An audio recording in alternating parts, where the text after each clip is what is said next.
How much of our local traditional healing and spirituality practices can be considered heritage?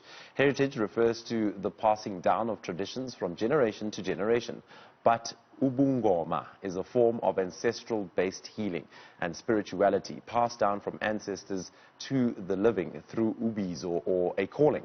Joining us to give more perspective on the idea of heritage and what it means for her as a spiritual healer is Manana Monareng, best known as Mkhulu Moleleki. Hello, Monareng. Thank you for joining us, Manana. I really appreciate it. I just want to find out from my side, how did you get into being a traditional healer, or did you also go through some sort of calling? Where did your journey actually begin?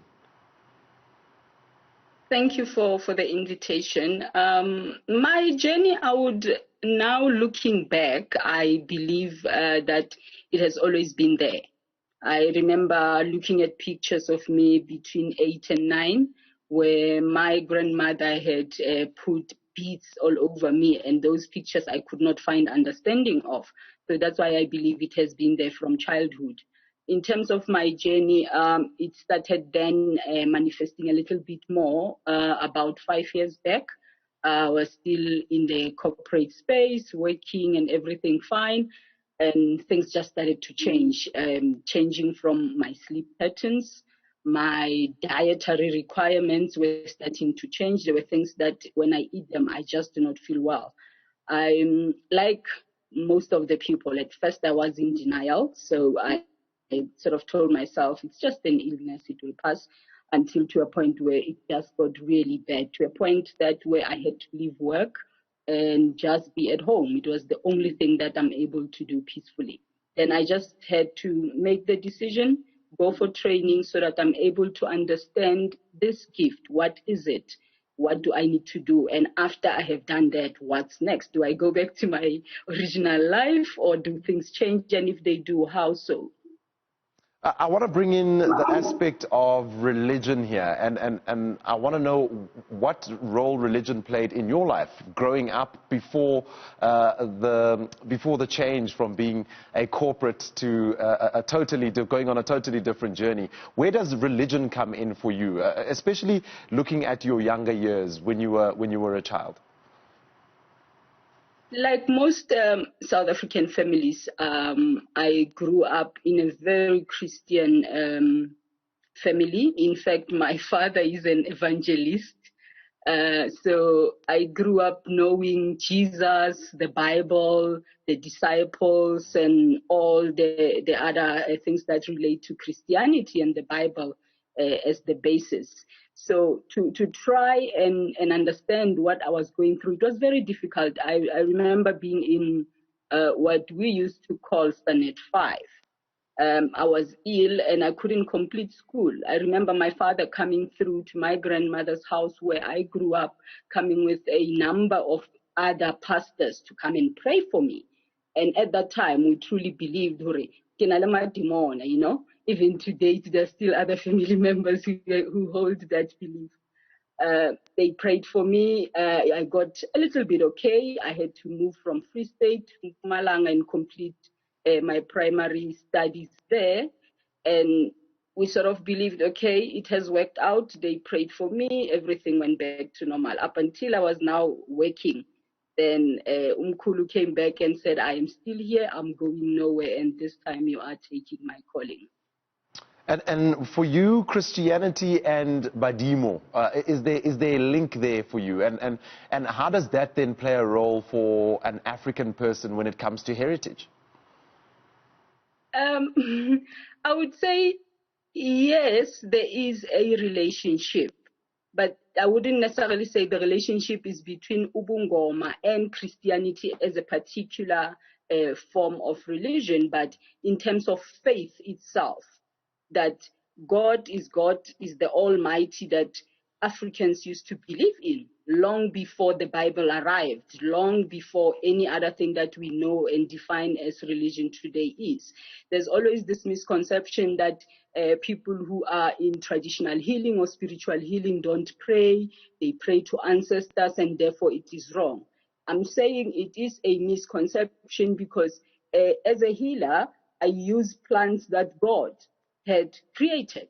And when I use those, I ask God to say, as I harvest this plant and are going to use it for this purpose, assist me and my angels to ensure that this medicine is able to heal the other person.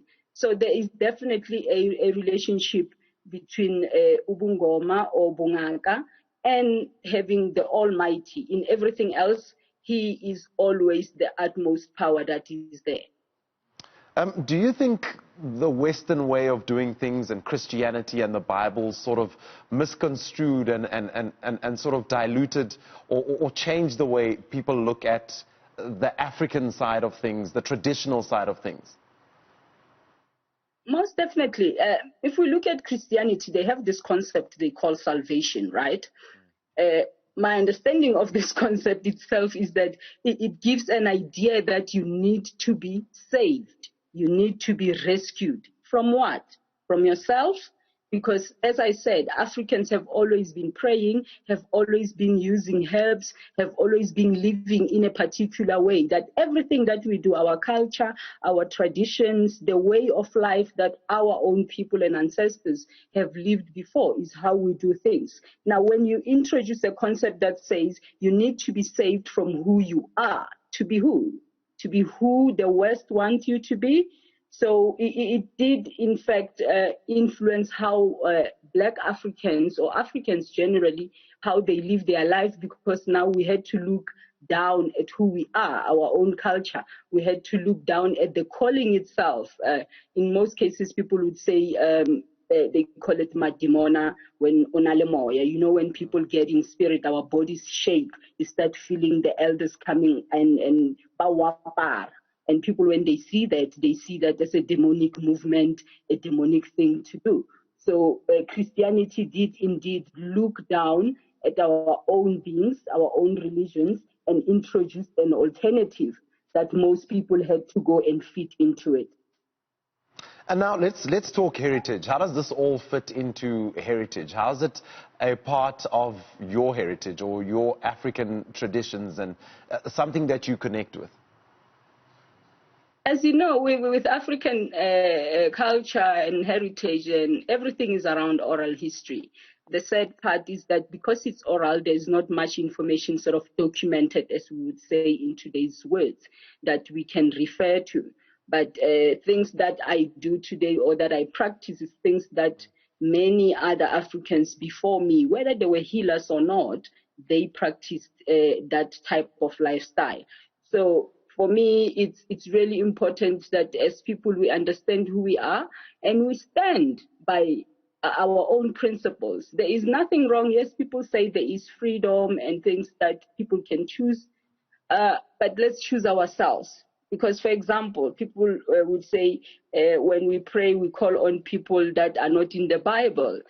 And I always say, at least I am calling on Moleleki. I am calling on batho ba ko gae, bo Moeti, kaofela ba kopane le Banareng. I know those people. So those are my angels that I send for messages to God. And you look at the other side in terms of Christianity, you find people also talking about God of Abednego, Shadrach, and Meshach. They are also using that. But the joy that I find in my own is that I'm calling people that I know. Moleleki, thank you for your time. We could talk on the whole day about this traditions and how that ties into African heritage. That was spiritual healer Manana Monareng, or best known as Mkhulu Moleleki. She was talking to us about her heritage as an African and a traditional or spirituality person and what this month means for her.